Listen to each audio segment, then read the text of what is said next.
What's going on, everybody, and welcome back to the Solutions Podcast. As always, I am your host, Ramsey. In this episode, I want to start it off by taking a moment of silence in remembrance of all the lives that are being lost right now, currently in between Palestine, Syria, Israel, and all the Middle East.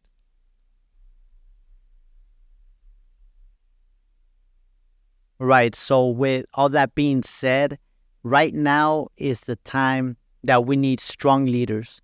Right now is the time that we need competent leaders. And right now is the time for us to really exercise our leadership abilities in order to maintain a good security posture, in order to maintain a good mindset, a good sense of resiliency with everything going on. Let's begin.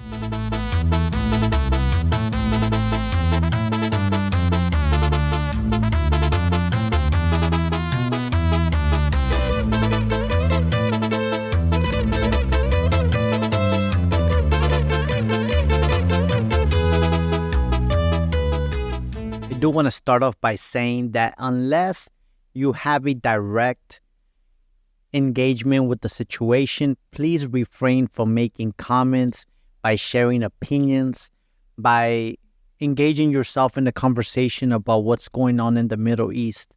Reason I say that is because everybody has strong feelings about that. And this podcast is mainly geared to anybody that wants to improve themselves and anybody that's in a supervisory role or that's in a leadership position. When you begin sharing your own personal opinion, you might discredit somebody else's. And that somebody else's might be one of your best workers. And your opinion could be the difference between them working harder or them walking away. So be very mindful when it comes to expressing your opinion on this situation. It's a very sensitive topic, and there's a lot going on, and there's a lot that's been going on for centuries that most of us on the West cannot understand. I could tell you from somebody that's currently spending time in the Middle East right now, the situation is not pretty and it's not good on any side that you look at it. On the Palestine side, on the Israel side, it is not a good look.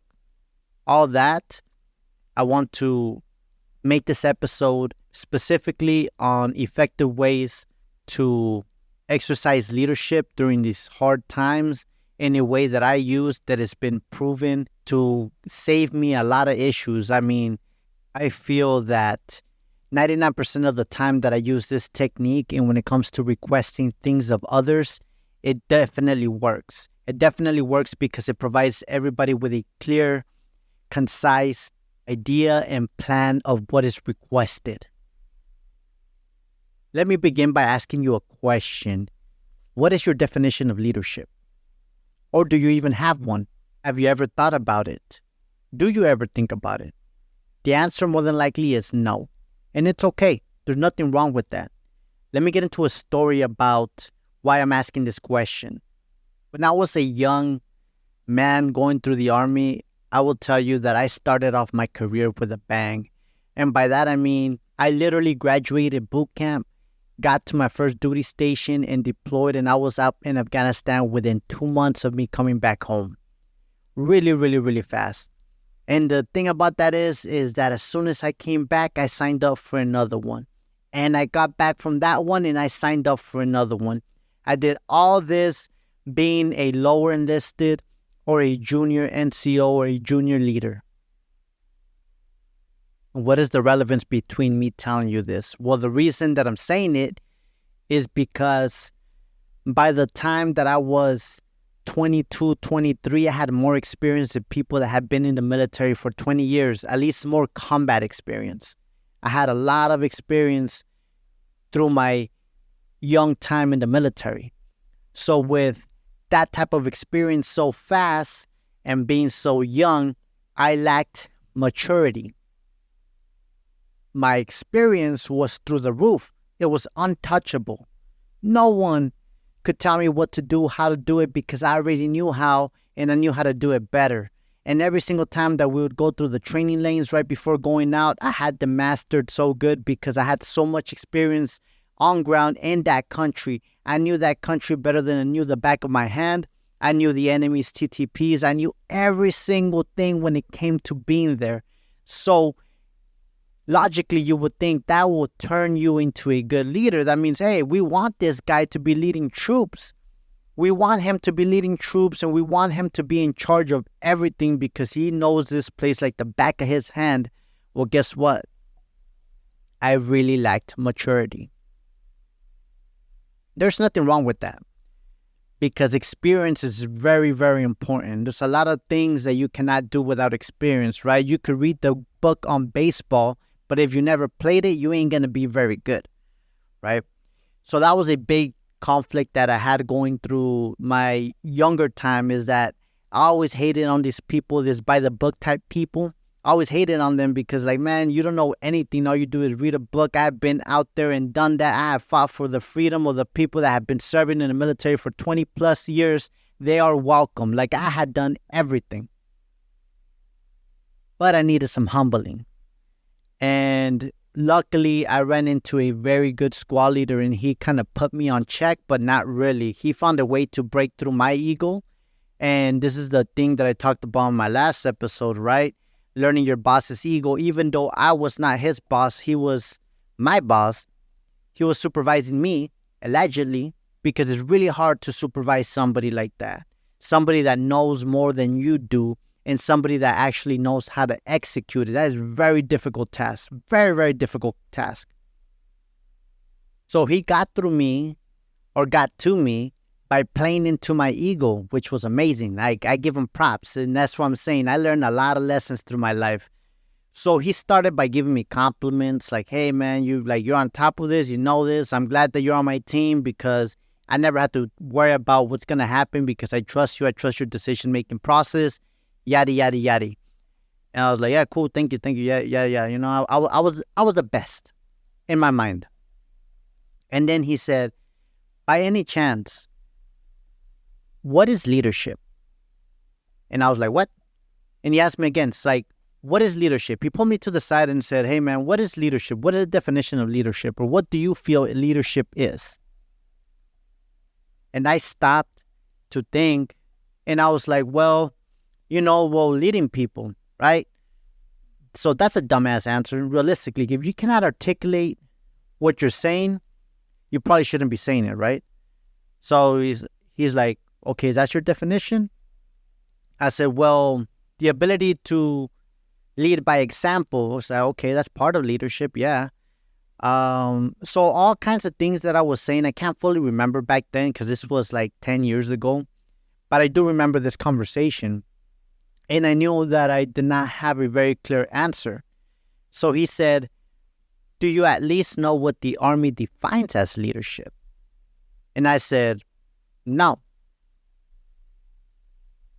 He said, well, let me show you. Let me show you what the Army defines as leadership. And this was, again, over 10 years ago.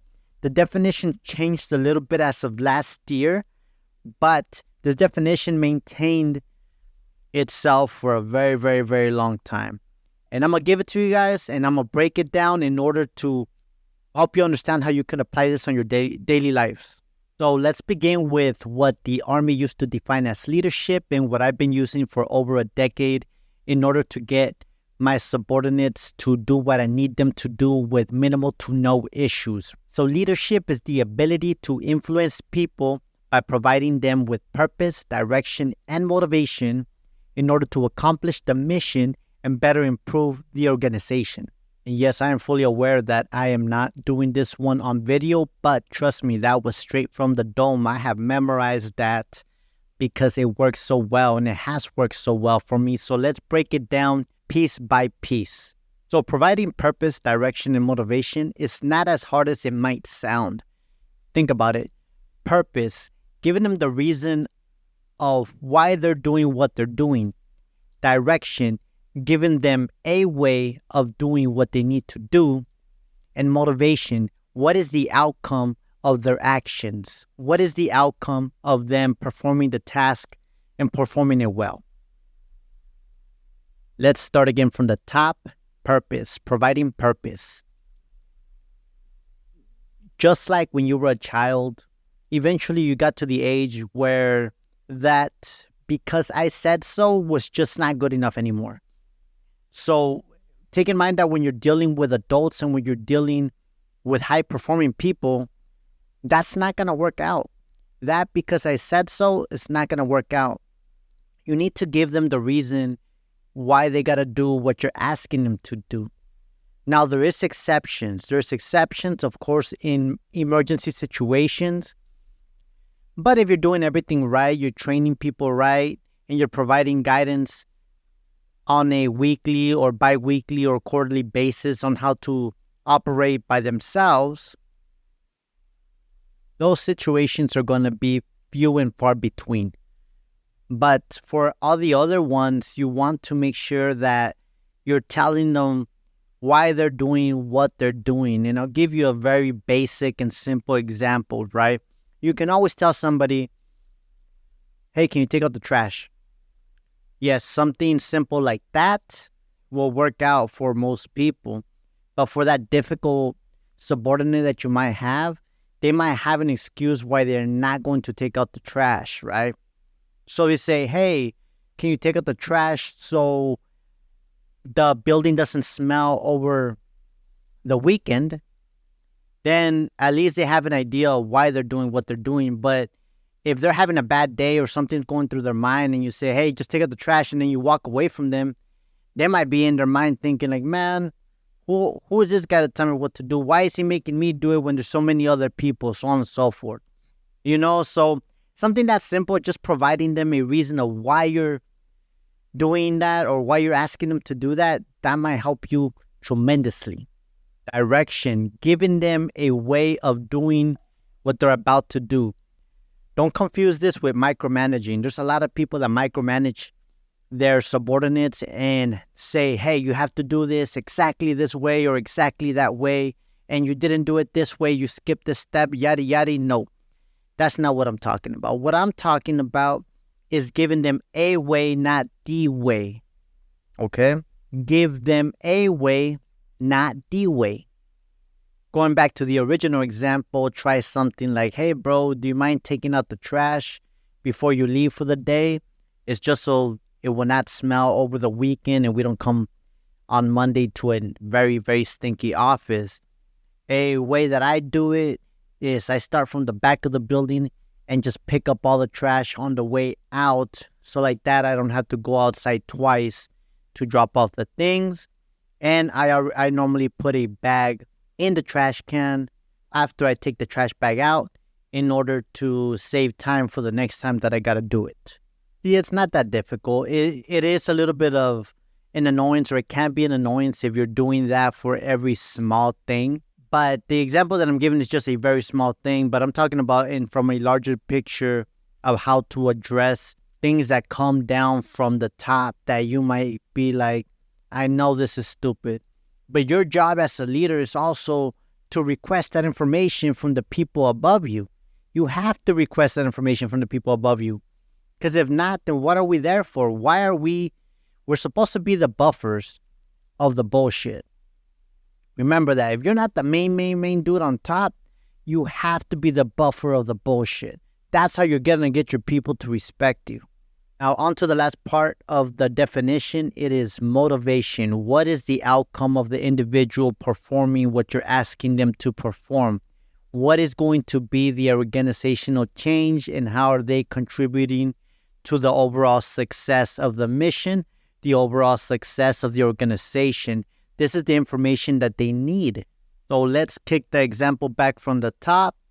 Hey, bro, do you mind helping me out taking out the trash before you leave for the day? The reason is so like that on Monday when we come in, the building does not smell like garbage.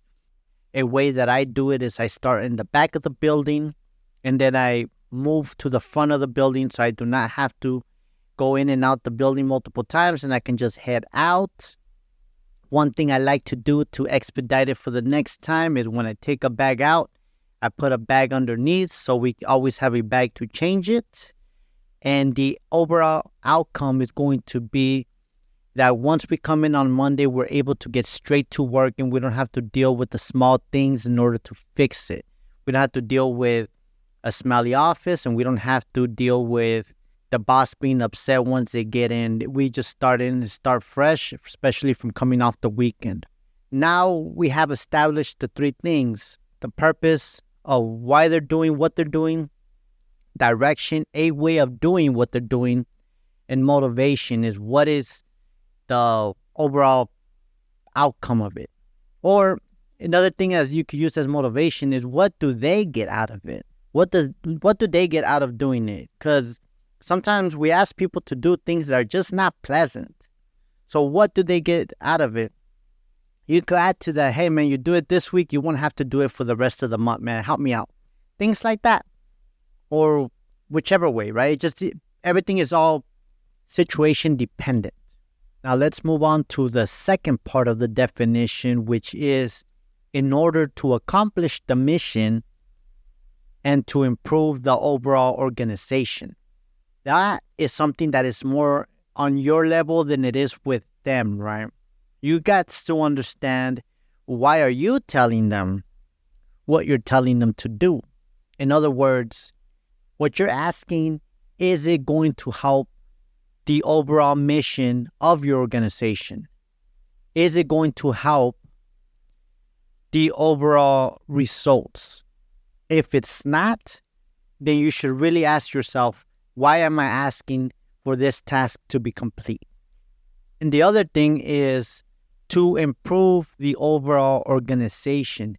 Don't forget, you're only in charge because the organization put you in that position. Unless you're an entrepreneur and you work for yourself and this is your own company, you are in charge because the organization put you there. And you can never forget that we're not bigger than the organization. We can choose to make our own and make it as big as possible. But until then, we have to remember our goal is the success of the organization. An example that I use on this a lot is there's a lot of hate on whether you're Democrat or Republican or whatever. And too many people are just ready to eat them alive. And of course, that is the freedom of being an American, which is cool. You get the freedom of speech. But understand, no American should want the president to fail, because America is your organization. When he fails, we all fail. Think about it like that. So whatever we're asking people to do, we have to make sure that it's in the best interest of the organization. And we have to go and do our homework on all the tasks that are being assigned to who, what, when, why, and how. So we're able to justify our decisions and we're able to justify what we're telling our people. Because these are people. Just like you're a person, these are people. And we have to make it make sense. So hopefully this gave you a good definition of what leadership is and something that you can use for the rest of your career or wherever you end up in order to better communicate with your subordinates and sometimes even your peers. As always, thank you all for listening to the episode, and please like, share, subscribe, and the biggest thing is share it. If you feel that the content is valuable, share it to somebody that might be able to use it. And if you feel like it's not, hey, let me know. Maybe there's some things that I got to work on too. I ain't ashamed. I'm not. But thank everybody for listening, and that is it. I am out.